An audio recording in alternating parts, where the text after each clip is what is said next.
let's go to the next important point, and that is dopamine. So you know all this now about talking, how semantic syntax, how it can change your experience of life, how you can fundamentally become somebody else, and which you need to become also if you want to overcome problems and challenges in your work in your future.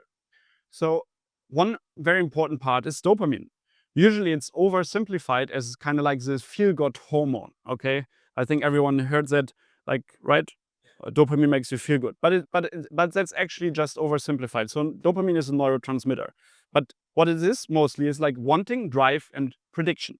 So dopamine is wanting. It's a system that makes you pursue rewards, and it's a system that makes you avoid threats. And the funny thing is, so if you achieve something great, you get dopamine.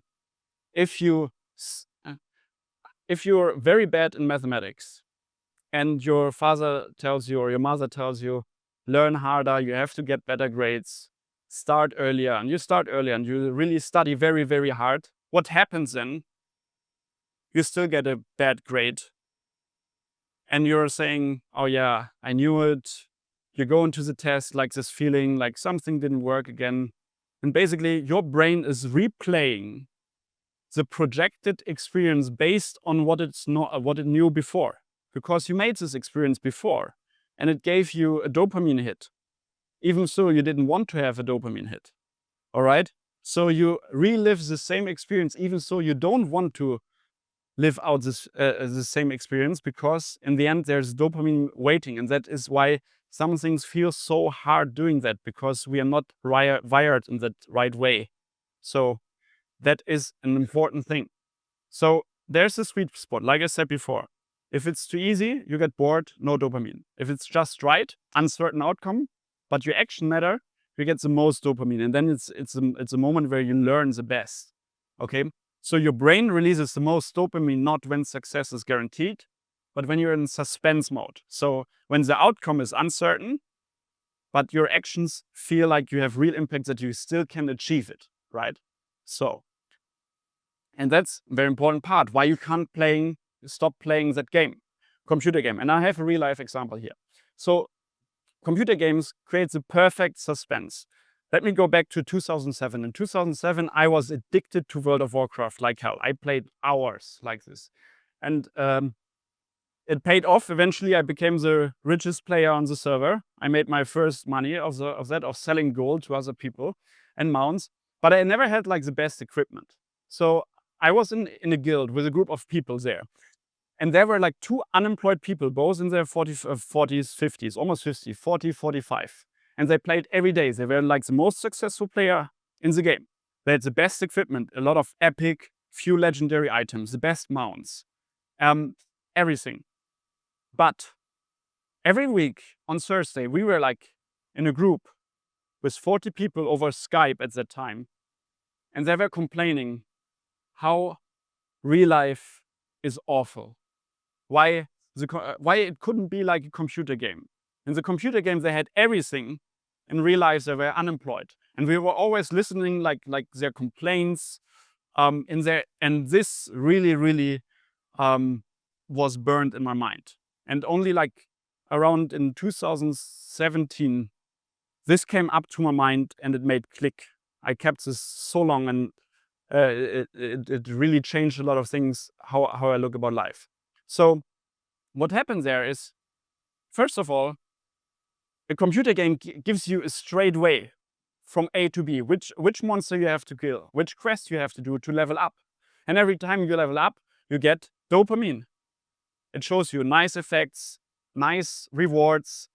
You had to work for it, and then dopamine, bam, bam, bam, all the time. So that makes people addictive to that. On the other hand, it trains you also like to look at life outside of this computer game differently. So it messes with your brain. And by the way, the same thing applies to social media algorithms, especially with especially with social media algorithms, because they will reinforce your interests. Basically, they will optimize to give you more of what you already like. It's reinforcement training, but it It won't challenge your brain anymore. And anything what you see there that is not what you don't like anymore, it makes you literally a person that can hardly achieve your goals if you're a long time on social media, because it will mess up your system. And the same thing here. So with the game, they couldn't stop, and they were unemployed, and they were in this downward spiral loop. But think about it.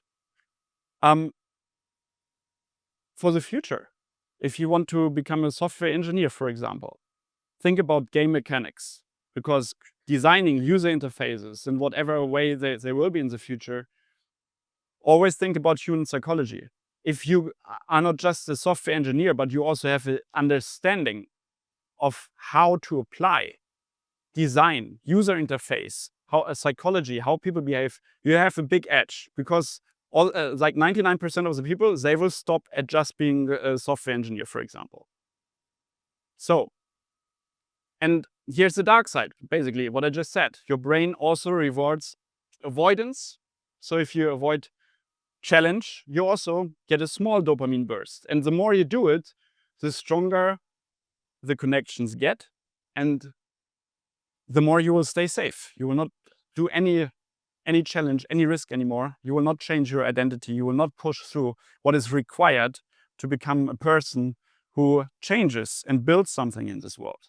It's very important to understand. So here's the thing, and how this all connects with language. I can't do this. Brain predicts failure, avoid, small dopamine, and it reinforces it, basically. I'm just repeating what I just said before. If you say like to yourself, this is hard, but I'm learning. If you change your inner dialogue and also what you say to the outside world as well, if you talk about friends, if you complain about something, this is reinforcement. It is. Show me your friends and I will show you your way. There's a truth to that. Face it, big dopamine, reinforce it. So your language creates actually the prediction, and that is facts. So the dopamine reinforces the language, and therefore it's your programming system and not just describing your reality. So there are two paths, basically: avoid the scary thing, small piece of candy, or face the scary thing and get a treasure chest.